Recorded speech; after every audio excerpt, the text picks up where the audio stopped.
वन्देऽहं श्रीगुरु श्रीयुतपदकमलं श्रीगुरुन् वैष्णवांश्च श्रीरूपं साग्रजातं सहगण रघुनाथं वितं तं सजीवं साद्वैतं सावधूतं परिजनसहितं कृष्णचैतन्यदेवं श्रीराधा कृष्णपादान् सहगण ललिता श्रीविशाखान्वितांश्च नमो यों विष्णुपदाय कृष्णप्रेष्ठाय भूतले श्रीमते भक्तिवेदान्त स्वामिनीति नामिने नमस्ते सरस्वती देवे गौरवाणी प्रचारिणे निर्विशेष शून्यवादी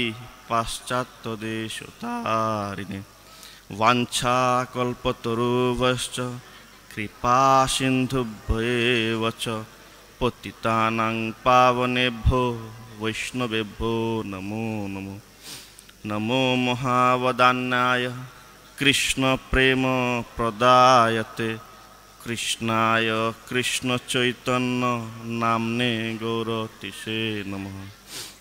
हे कृष्ण करुणा सिन्धु दीनबन्धो जगत्पते गोपेश गोपिकाकान्त राधाकान्त नमस्तुते तप्त कांचन गौरांगी राधे वृंदावनेश्वरी वृषभानुसुते देवी प्रणमामि हरिप्रिये नीलाचल निवासाय नित्याय परमात्मने बलभद्र सुभद्राभ्यां जगन्नाथाय ते नमः। जय श्री कृष्ण चैतन्य प्रभु नित्यानंद श्री अद्वैत गदाधर शिवासादि गौर भक्तवृंद। हरे कृष्णा कृष्णा कृष्णा हरे हरे हरे राम राम राम हरे हरे।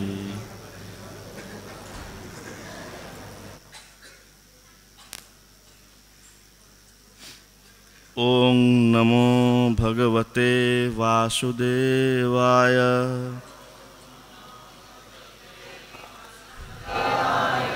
ओं नमो भगवते वासुदेवाय।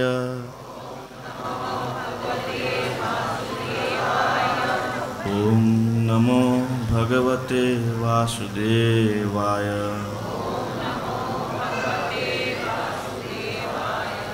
हरे कृष्ण।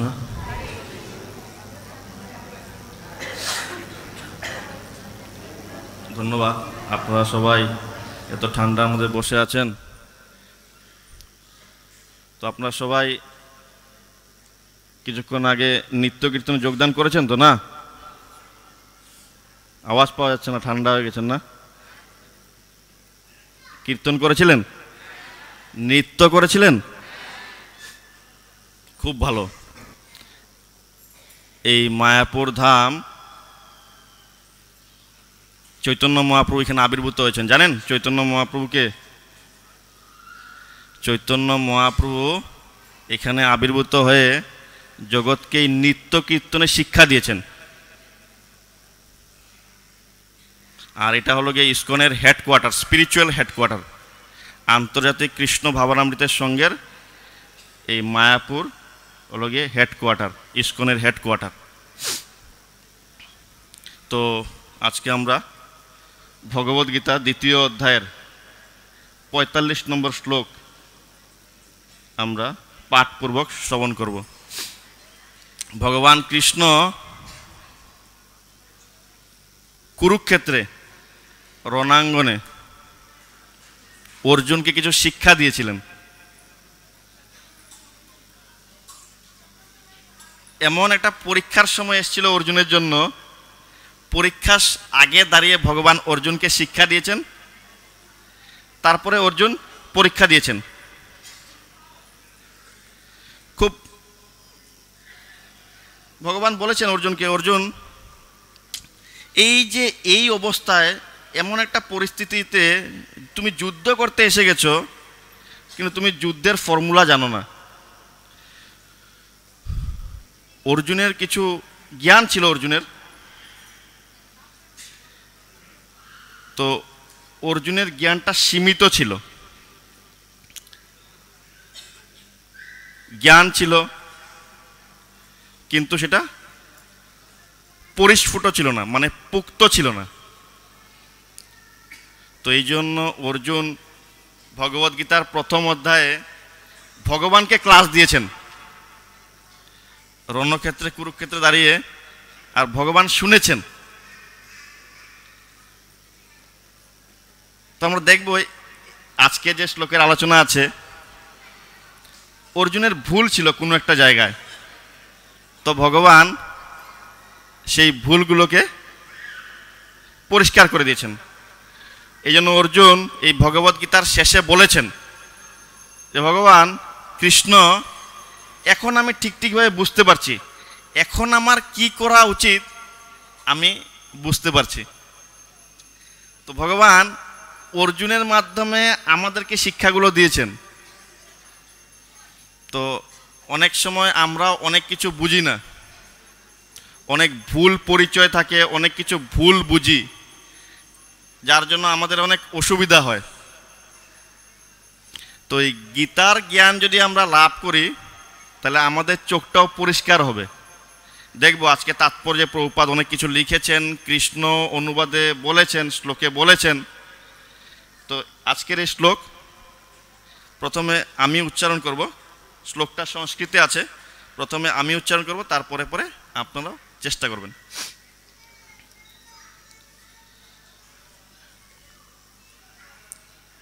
যাবান অর্থ উদপানে সর্বত সংপ্লুত দকে তাবান সর্বেষু বেদেষু ব্রাহ্মণস্য বিজানতঃ। যাবান অর্থ উদপানে সর্বত সংপ্লুত দকে তাবান সর্বেষু বেদেষু ব্রাহ্মণস্য বিজানতঃ। যাবান অর্থ উদপানে সর্বতঃ সংপ্লুত দকে তাবান সর্বেষু বেদেষু ব্রাহ্মণস্য বিজানতঃ। এখন প্রথমে প্রভুরা বলবেন, মানে পুরুষরা, তারপরে মাতাজিরা বলবেন। তো একের পরে আপনারা চেষ্টা করুন। এটা ভগবানের মুখের থেকে শ্লোক বেড়েছে, একদম ভগবান নিজেই শ্লোক বলেছেন। তো এটার কত গুরুত্ব বুঝতে পারছেন তো?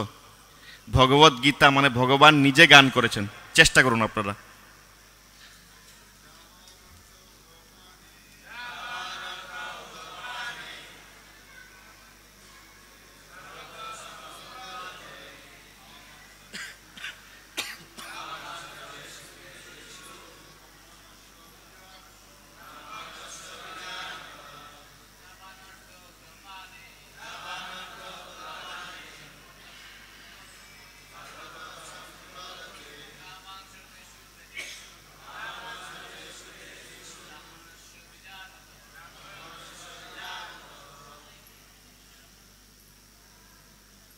আর কেউ প্রভুরা?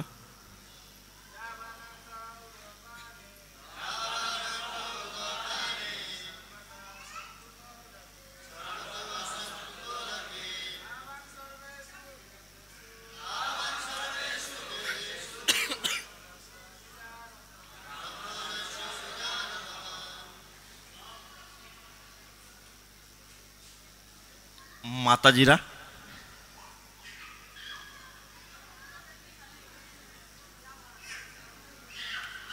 যাবান অর্থ উদপানে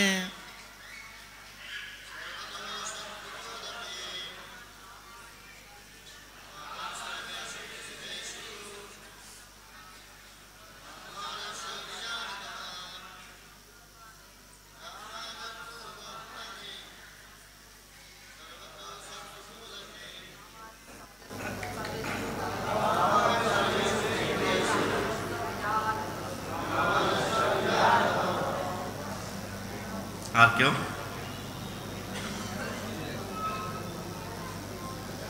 ঠিক আছে, ধন্যবাদ। এই শ্লোকটা সংস্কৃতে আছে, তো শিল প্রভুপাদ ইসকনের প্রতিষ্ঠাতা আচার্য, উনি সংস্কৃত শ্লোকের অনুবাদ করেছেন। তো আমরা এই অনুবাদগুলো আমি পড়ছি, আপনারা আমার পরে পরে বলার চেষ্টা করবেন। যাবান যে সমস্ত অর্থ প্রয়োজন উদপানে ক্ষুদ্র জলাশয়ে সর্বতভাবে সংপ্লুতদকে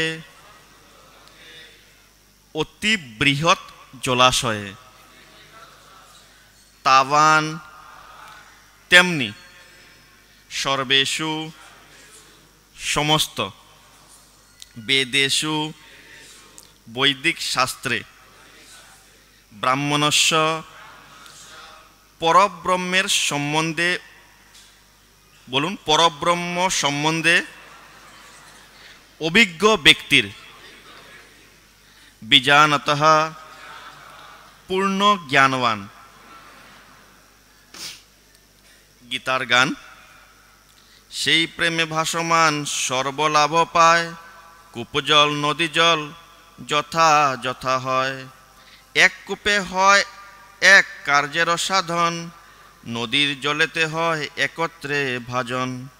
বেদের তাৎপর্য সেই এক লক্ষ্য হয়, ব্রাহ্মণ যে হয় সেই সমস্ত বুঝয়।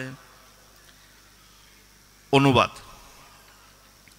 ক্ষুদ্র জলাশয়ে যে সমস্ত প্রয়োজন সাধিত হয় সেগুলি বৃহৎ জলাশয় থেকে আপনা হতেই সাধিত হয়ে যায়।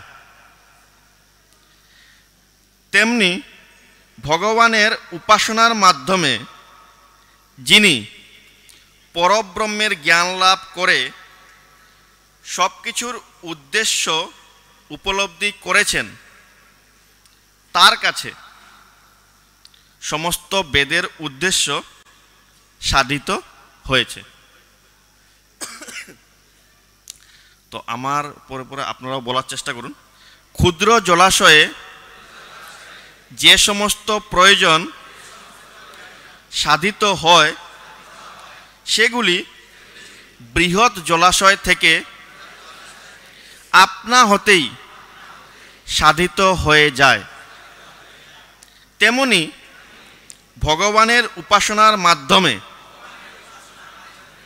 যিনি পরব্রহ্মের জ্ঞান লাভ করে সব কিছুর উদ্দেশ্য উপলব্ধি করেছেন, তার কাছে সমস্ত বেদের উদ্দেশ্য সাধিত হয়েছে।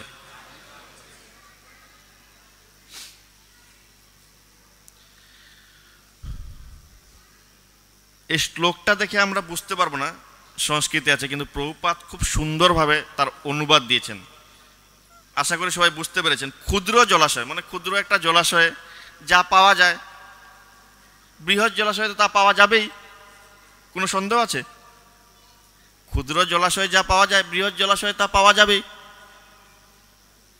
কিন্তু ভগবদ গীতা তো জলাশয়ের জ্ঞান দিচ্ছে না, তো এর পরের লাইনে ভগবান বলছেন, এটা বোঝানোর জন্য বলছেন এই কথাটা, জলাশয়ের কথা বলেছেন। ভগবান বলছেন যে ভগবানের উপাসনার করার মাধ্যমে যিনি পরব্রহ্মের জ্ঞান লাভ করে সব কিছুর উদ্দেশ্য উপলব্ধি করেছেন, যিনি ভগবানকে জানতে পেরেছেন। কিভাবে জেনেছেন? উপাসনা করার মাধ্যমে।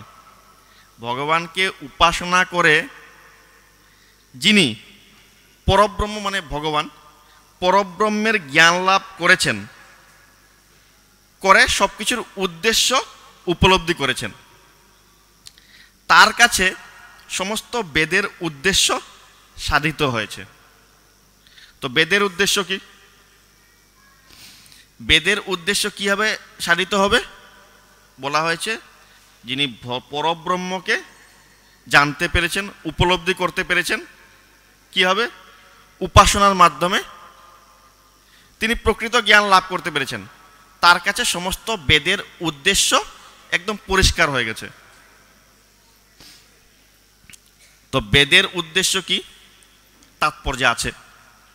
প্রভুপাদ খুব সুন্দর তাৎপর্য লিখেছেন। ইসকনের প্রতিষ্ঠাতা আচার্য প্রভুপাদ খুব সুন্দর তাৎপর্য লিখেছেন।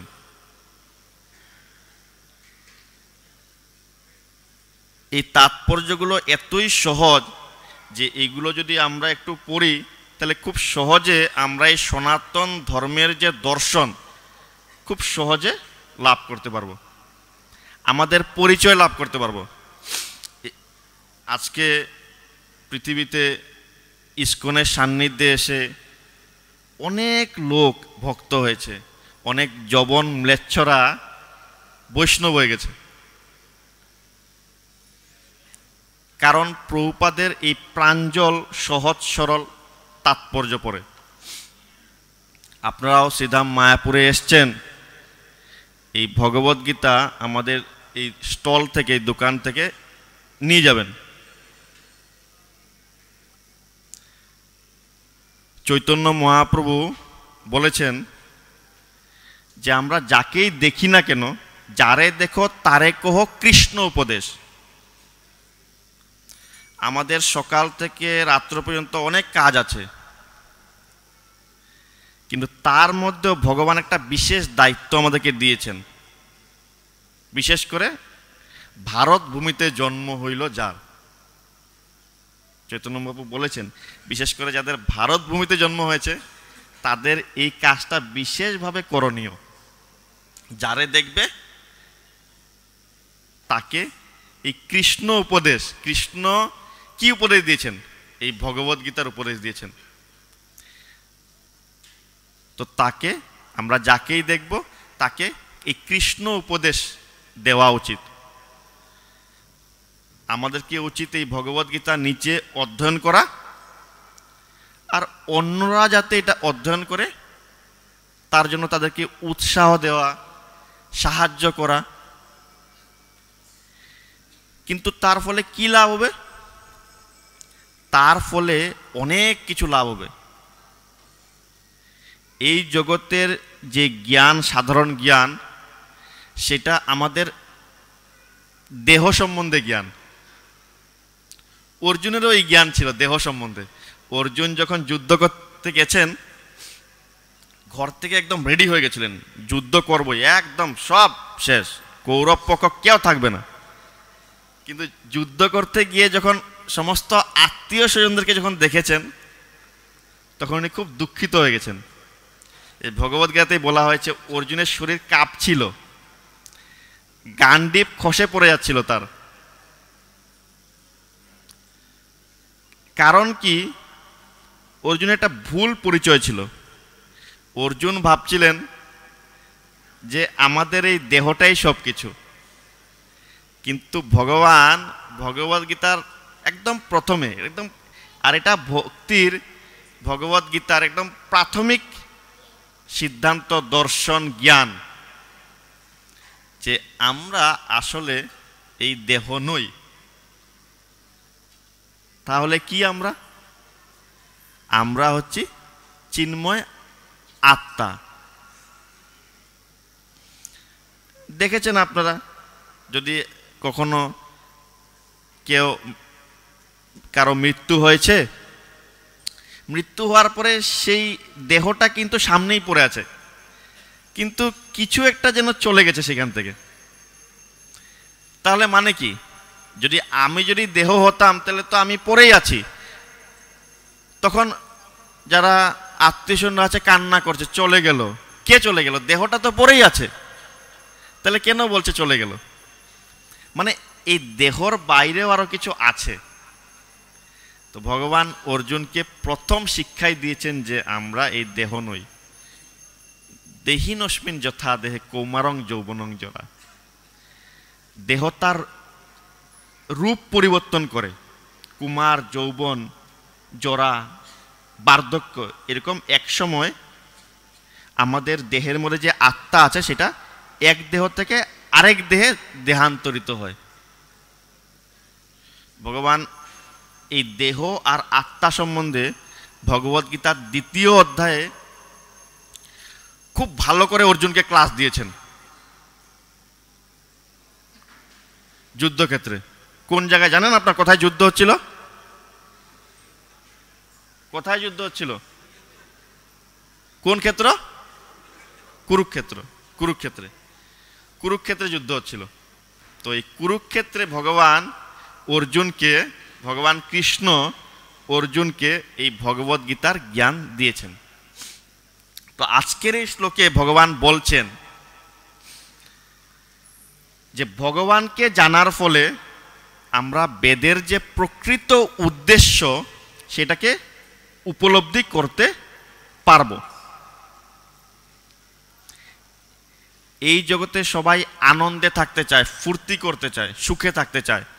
এই জন্য বেদের বিভিন্ন আচার অনুষ্ঠান, বেদে বিভিন্ন ধরনের আচারের কথা আছে, আচার অনুষ্ঠানের কথা আছে, বিভিন্ন যাগযজ্ঞের কথা আছে, বিভিন্ন পূজা পার্বণের কথা আছে, যেগুলো আমরা সাধারণত করি। কিন্তু বেদের প্রকৃত উদ্দেশ্য হচ্ছে ভগবানকে জানা। তো আমি তাৎপর্যটা পড়ছি, তো আপনারা একটু শুনবেন মনোযোগ সহকারে। বেদের কর্মকাণ্ডে যে সমস্ত আচার অনুষ্ঠান, আচার মানে খাওয়ার আচার না, কিন্তু আচরণ, বিভিন্ন ধরনের আচরণ আছে। বেদের কর্মকাণ্ডে যে সমস্ত আচার অনুষ্ঠান ও যাগযজ্ঞের বিধান দেওয়া আছে তার উদ্দেশ্য হচ্ছে জীবকে ক্রমশ আত্মতত্ত্বজ্ঞান লাভ করতে উৎসাহিত করা। বেদের মূল উদ্দেশ্য হচ্ছে জীবকে তার পরিচয় জানতে উৎসাহিত করা, সাহায্য করা। আত্মতত্ত্বজ্ঞান, আত্মতত্ত্ব, আত্মতত্ত্ব, দেহতত্ত্ব, দুটো জিনিস। দেহতত্ত্ব, এই দেহ আমি, এক তো কথা হলো এই দেহ আমার আর এই দেহটা আমি, এই দুইটার মধ্যে অনেক পার্থক্য আছে। এই জামাটা আমি পরে আছি, এই জামাটা আমি আর এই জামাটা আমার, পার্থক্য আছে না? তো এই বৈদিক শিক্ষা আমাদেরকে সাহায্য করে আত্মতত্ত্বজ্ঞান উপলব্ধি করতে, যে আমি এই জামা নই, এই জামার ভিতরে যে আত্মা আছে সেই আত্মাটা হচ্ছে আমি। ভগবান এই ভগবদ্গীতায় বলেছেন যে দেহ যেটা রূপ আছে আমাদের, বাসাংশে জিন্নানি যথা বিহায়, এটা একটা বস্ত্রের মতন, এটা একটা বস্ত্র। কিন্তু আমরা সাধারণত এই কথাটা বুঝতে পারি না, এই জন্য আমাদের ভুল হয়। সকাল থেকে রাত পর্যন্ত আমরা এই দেহকে কিভাবে সুখ দেওয়া যায় তার জন্য কঠোর পরিশ্রম করি।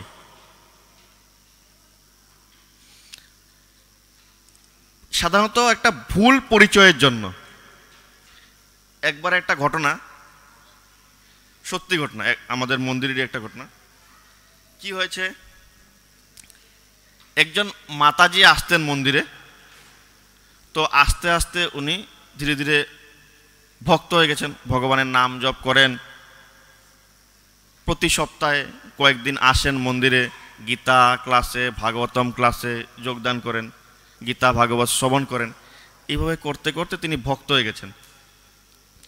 কিন্তু উনার ঘরে সবাই উনাকে গ্রহণ করেছে, উনি যেভাবে চলছেন, ভক্ত হিসাবে উনার যা করণীয় উনি যেগুলো করছেন সবাই মেনে নিয়েছেন। কিন্তু উনার শাশুড়ি, উনার স্বামীর মা সেটাকে মানতে পারছিলেন না, বা সেটাকেও মানতে পারছিলেন না, আর ওনার বৌমার যে কার্যকলাপ ওইগুলো ওনার পছন্দ হচ্ছিল না, সাধারণ কার্যকলাপ পছন্দ হচ্ছিল না। তো মাতাজি जय राधा माधव अष्टमी नरसिंह महाप्रभु की, पंचतत्व भगवान की जय, प्रहलाद नृसिंहदेव भगवान की जय। तो माताजी তো আমাদের একজন প্রভুকে এসে একদিন দুঃখ করে বলছেন, প্রভু আমার ঘরে সবাই তো আমাকে খুব ভালোবাসে, খুব স্নেহ করে, কিন্তু আমার শাশুড়ি মা আমারকে পছন্দ করেন না। তো আপনি যদি একদিন একটু যান, আমার শাশুড়ি মার সাথে যদি একটু কথা বলেন, একটু ভালো হয়। তো আমাদের সেই প্রভু প্রথম প্রথম যেতে চাননি, এর এই বৌমা শাশুড়ির মধ্যে গন্ডগোলের মধ্যে আমি গিয়ে কি করব।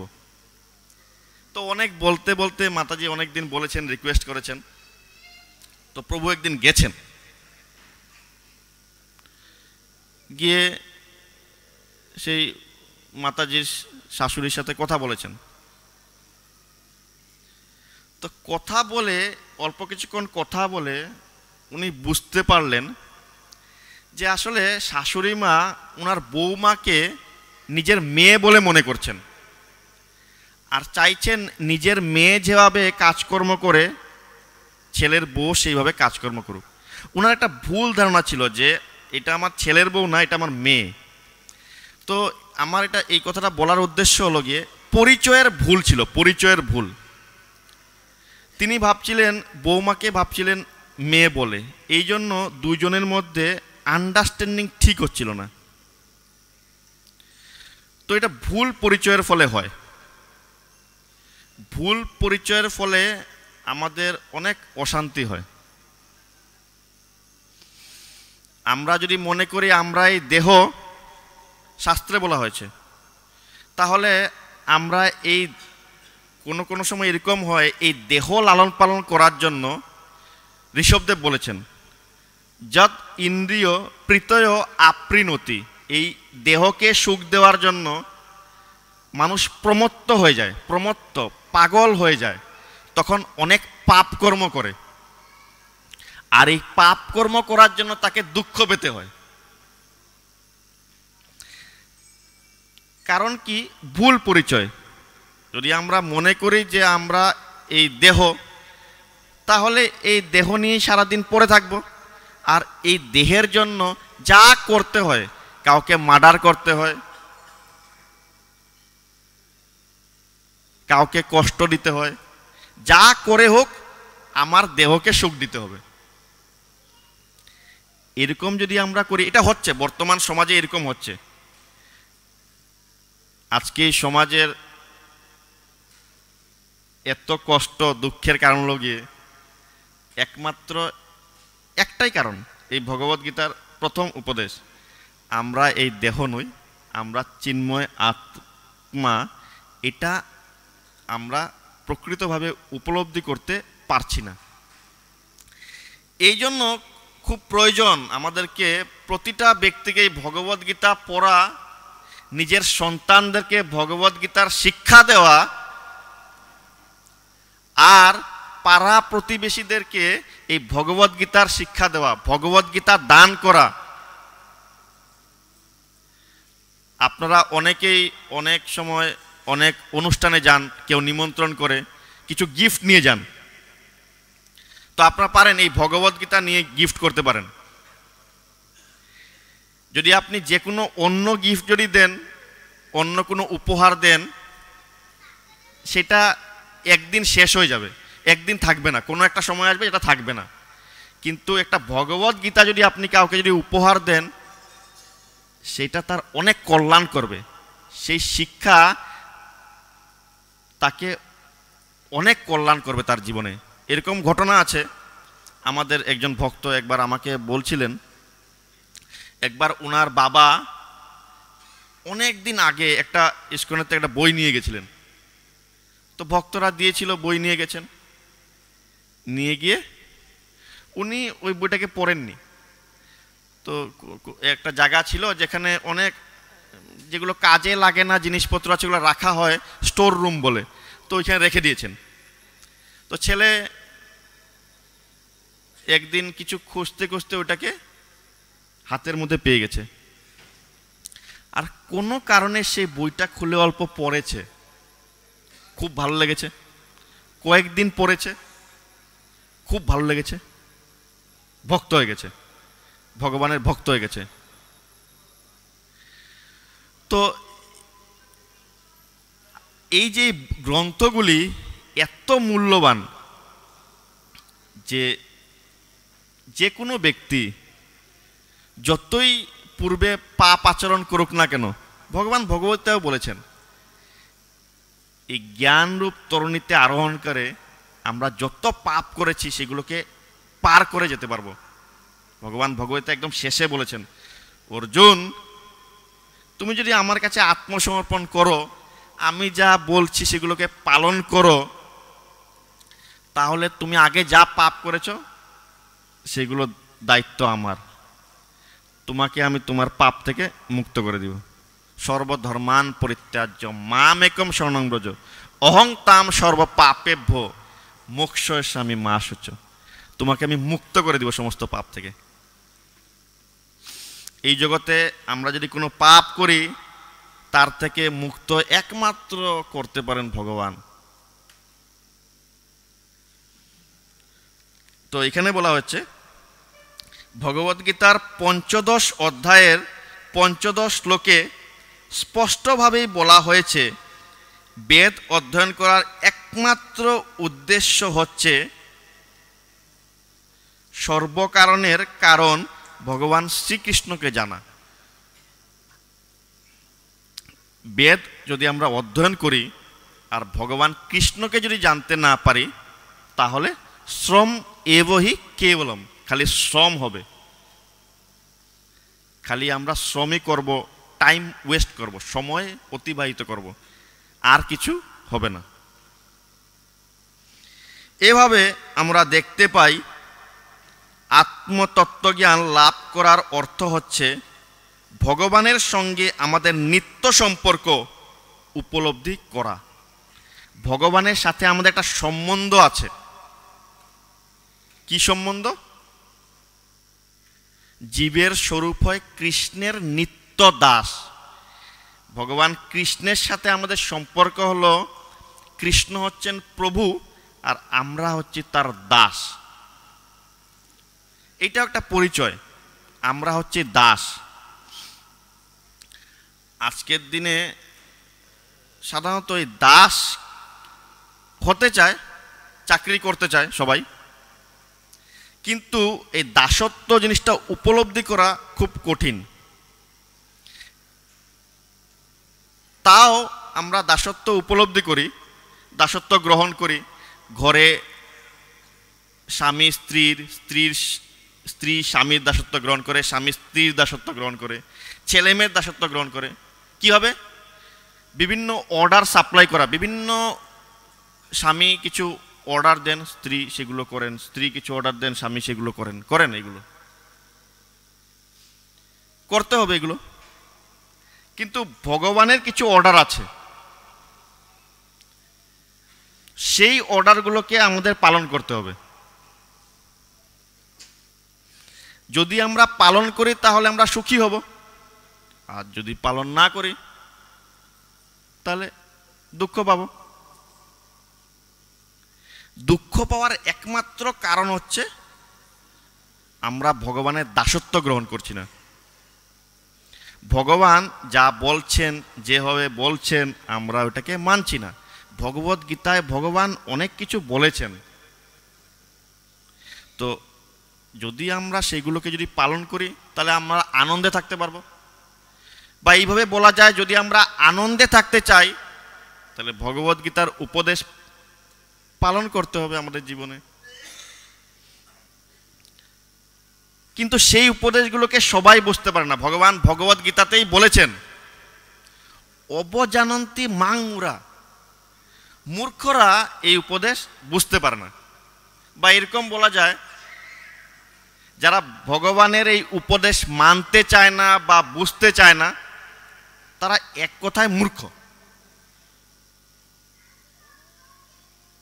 প্রভুপাদ যখন বিদেশে প্রচার করতে গেছেন তখন রাস্কেল বলতেন, রাস্কেল, মূর্খ, গাধা। স এব গোখর, ভাগবতম বলা হয়েছে। যে ব্যক্তি এই দেহটাকে আত্মা বলে মনে করে, এই দেহটাকেই সবকিছু মনে করে, সে গাধার থেকে উন্নত না। তো এই জন্য আমাদেরকে এই উপদেশগুলোকে গ্রহণ করতে হবে। তারপরে ভগবান বলছেন, এভাবে আমরা দেখতে পাই আত্মতত্ত্বজ্ঞান লাভ করার অর্থ হচ্ছে ভগবানের সঙ্গে আমাদের নিত্য সম্পর্ক উপলব্ধি করা। ভগবদ্গীতার ৫ম অধ্যায়ে ৭ম শ্লোকে ভগবানের সঙ্গে জীবের সম্পর্ক ব্যাখ্যা করে বলা হয়েছে, জীব হচ্ছে ভগবান শ্রীকৃষ্ণের অবিচ্ছেদ্য অংশ। অবিচ্ছেদ্য মানে বিচ্ছেদ্য না, মানে বাদ দেওয়া যায় না। আমাদের সাথে ভগবানের যে সম্পর্ক সেটাকে আমরা ভুলে যেতে পারি না, বাদ দিতে পারি না, অবিচ্ছেদ্য অংশ। বলেছেন ভগবান, মমৈবাংশ জীবলোকে জীবভূত সনাতন, জীব হচ্ছে আমার নিত্য অংশ। কিন্তু ভগবানের নিত্য অংশ হলে ভগবান তো আনন্দময়, তাহলে আমরাও আনন্দে থাকা উচিত। কিন্তু তার পরে পরে ভগবান বলেছেন যে মনঃষ্টানি ইন্দ্রিয়ানি প্রকৃতিস্থানি কর্ষতি, যে আমরা মন সহ 6টা ইন্দ্রিয়ের দ্বারা এই জগতে কর্ষণ করছি, ফাইট করছি, যুদ্ধ করছি। আমরা নিজেকে সুখী, নিজের দেহকে সুখ দেওয়ার জন্য প্রকৃতির সাথে আমরা সংগ্রাম করছি, কৃষ্ণকে ভুলে।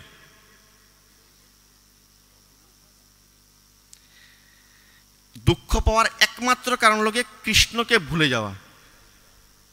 কৃষ্ণ ভুলি যেই জীব অনাদি বহির্মুখ, অথব মায়াতারে দে সংসার আদি দুঃখ। এই জগতের একজন অধিষ্ঠাত্রী দেবী আছেন, দুর্গা দেবী। উনি আমাদেরকে ত্রিশূল, ত্রিতাপ, আমাদেরকে ত্রিতাপ দুঃখ দেন। কখন দেন? যদি আমরা কৃষ্ণকে ভুলে যাই। কৃষ্ণ ভুলি যেই জীব অনাদি বহির্মুখ, কৃষ্ণ থেকে আমরা আমাদের মুখটাকে সরিয়ে ফেলেছি, এই জন্য আমরা এই জগতে দুঃখ পাচ্ছি। কিন্তু অনেক সময় আমরা প্রচার করতে গিয়ে অনেককে জিজ্ঞেস করি, আপনি কি দুঃখ পাচ্ছেন? অনেকে বুঝতে পারে না, যে বলে না না আমরা দুঃখ পাচ্ছি না। হয়, এরকম হয় অনেক সময়। আপনি যদি একটা এরকম আমাদের হ্যাবিট হয়ে গেছে দুঃখ পেতে পেতে, এই জগতের লাথি খেতে খেতে এখন লাথিটা আর লাথি বলে মনে হচ্ছে না। এখন আমাদেরকে এই লাথি দিলেই ভালো লাগে। একটা শূকরকে যদি আপনি গরম গরম গোলাপ জামুন যদি খেতে দেন, ভালো লাগবে না, ওই বিষটাই ভালো লাগবে। তো ওই প্রবৃত্তি ছাড়তে হবে আমাদের। কষ্ট, কিন্তু ভগবান এই ভগবদ্গীতাতেই বলেছেন, অনুশীলন করার মাধ্যমে আমরা এই স্তরে আসতে পারবো, ভক্ত হতে পারবো, ভগবানের সঙ্গে আমাদের সম্বন্ধ সুদৃঢ় করতে পারবো। যে সম্বন্ধটা সুপ্ত, এখন ঘুমিয়ে আছে সম্বন্ধটা। এখানে বলা হচ্ছে জীবের সম্পর্ক। ভগবদ্গীতার ৫ম অধ্যায়ের ৭ম শ্লোকে ভগবানের সঙ্গে জীবের সম্পর্ক ব্যাখ্যা করে বলা হয়েছে, জীব হচ্ছে ভগবান শ্রীকৃষ্ণের অবিচ্ছেদ্য অংশ। তাই জীবের একমাত্র কর্তব্য হচ্ছে ভগবানের সেবা করা, ভগবানের সেবা করা। ভগবানের সেবা কোনো কঠিন কাজ না। এই জন্য আমি এসেই আপনাদেরকে জিজ্ঞেস করেছিলাম বসে, যে আপনারা সবাই নৃত্য করেছেন তো, কীর্তন করেছেন তো? এইগুলোই হচ্ছে ভগবানের সেবা। শ্রবণম কীর্তনম বিষ্ণু স্মরণং পাদসেবনম অর্চনম বন্দনম। ভগবানের কাছে প্রার্থনা করা, ভগবানের আরতি করা, ভগবানের নাম জপ করা কঠিন কাজ। এর থেকে সহজ দাসত্ব আর নেই। এই জগতে আপনি যারই দাসত্ব করেন না কেন, এর থেকে সহজ আর দাসত্ব হয় না। আর এই দাসত্ব করলে অনেক প্রফিট আছে। তো সব কথা তো আমি এত কম সময়ে বলতে পারবো না, আপনারা ভগবদ গীতা পড়বেন, অনেক প্রফিট আছে।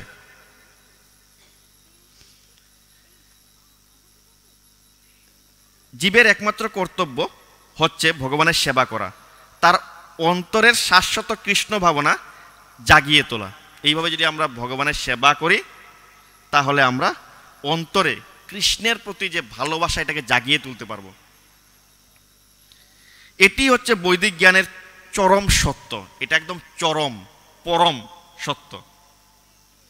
শ্রীমদ্ ভাগবতে তৃতীয় স্কন্ধে 33 নম্বর অধ্যায়ের 7 নম্বর শ্লোকে তার সমর্থনে বলা হয়েছে, অহবত সপচত গরিয়ান যৎ জিভাগ্রে বর্ততে নাম তভ্যম তে পুস্তপস্তে জুহুবু শষ্ণু আর্যা ব্রহ্মানুচূর্ণাম গৃণন্তি যেতে। হে ভগবান, নিরন্তর যিনি আপনার নাম কীর্তন করেন, যিনি ভগবানের নাম কীর্তন করেন, নিরন্তর সব সময় ভগবানের নাম জপ করেন, কি নাম? হরে কৃষ্ণা কৃষ্ণ কৃষ্ণ হরে হরে, হরে রাম রাম রাম হরে হরে। অনেকেই অনেক কিছু জপ করে, অনেক সময় আমরা অনেককে বলি একটু হরে কৃষ্ণ মন্ত্র জপ করেন, বলে আমাদের তো গুরুদেব এই মন্ত্র দিয়েছেন, আমরা তো জপ করছি। কিন্তু আপনি যে মন্ত্রই জপ করেন না কেন, এই কলিযুগের জন্য এই হরে কৃষ্ণ মহামন্ত্রটাকেই শাস্ত্রে অনুমোদন করা হয়েছে। অন্য কিছু করছেন করেন, কিন্তু এই হরে কৃষ্ণ মহামন্ত্র আপনাকে জপ করতেই হবে, আগে আর পরে। যদি আপনি না করেন তাহলে আপনার রেহাই নেই। যদি এখন না করেন, মৃত্যুর পরে যখন আপনাকে কেউ ঘাড়ে করে নিয়ে যাবে, বলবে বলো হরি, আর উপর থেকে আপনি মাথা হিলিয়ে বলবেন এখনো বলবো না, বলো হরি, হরি বল, আগেও বলিনি এখনো বলবো না। হয় না নাই? যখন মৃতদেহ নিয়ে যায় সবাই বলে মৃতদেহ কি বলে, কিন্তু মৃত্যু হওয়ার পরে আর বলো হরি বললে কি লাভ হবে? তো মৃত্যুর আগে আমাদেরকে এই প্রচেষ্টা করতে হবে। জয় নৃসিংহদেব প্রহ্লাদ মহারাজ কি জয়।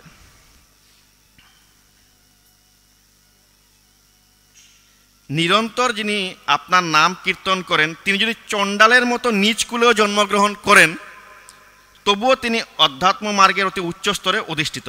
এই প্রকার মানুষ বৈদিক শাস্ত্রের নির্দেশ অনুসারে বহু তপশ্চর্যা করেছেন এবং সমস্ত পুণ্যতীর্থে বহু স্নান করে তিনি বহুবার বেদ অধ্যয়ন করেছেন।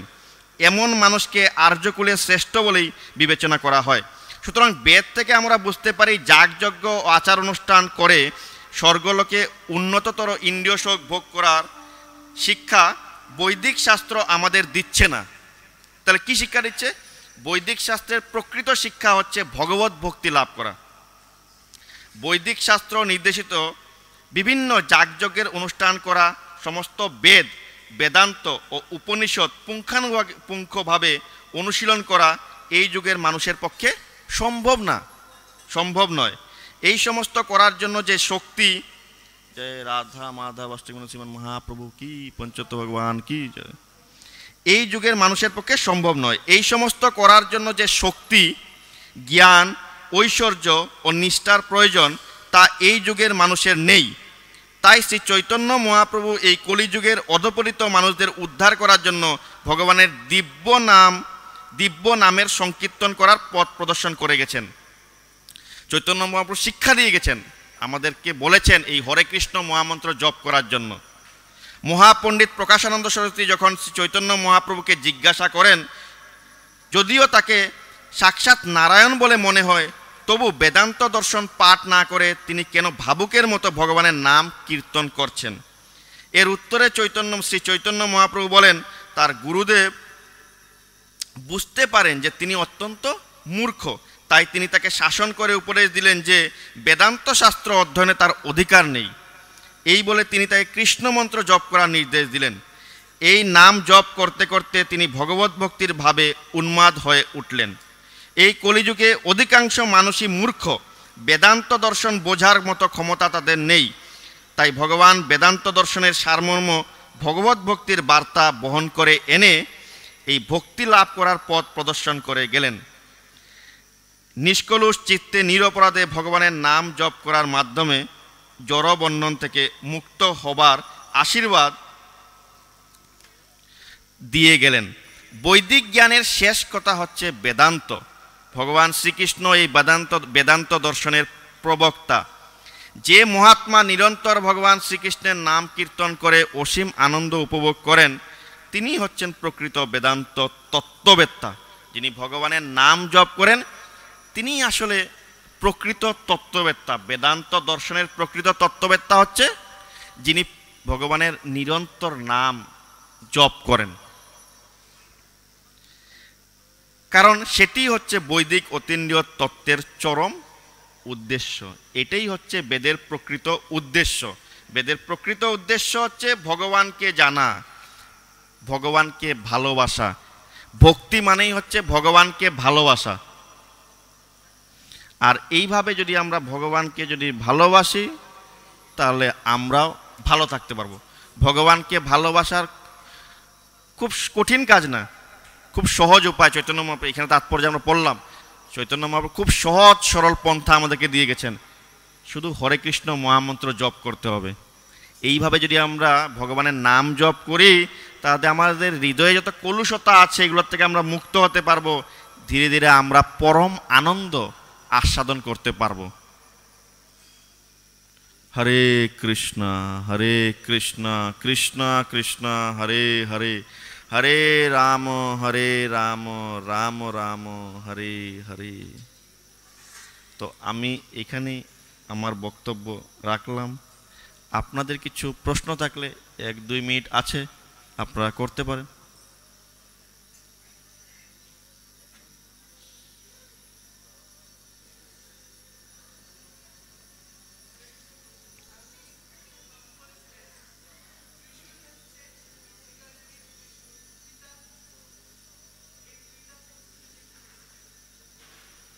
হ্যাঁ, বলেছিলাম ত্রিতাপ দুঃখ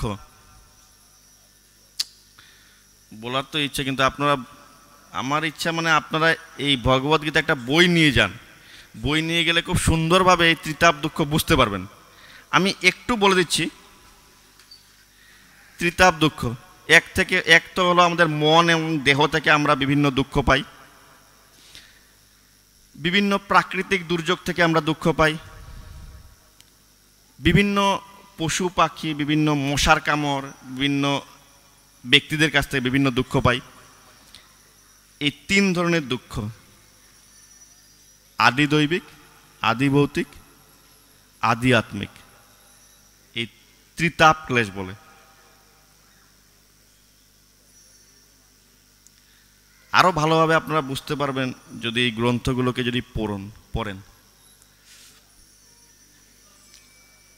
হরে কৃষ্ণ। জগৎগুরু শিল প্রভুপাদ কি জয়।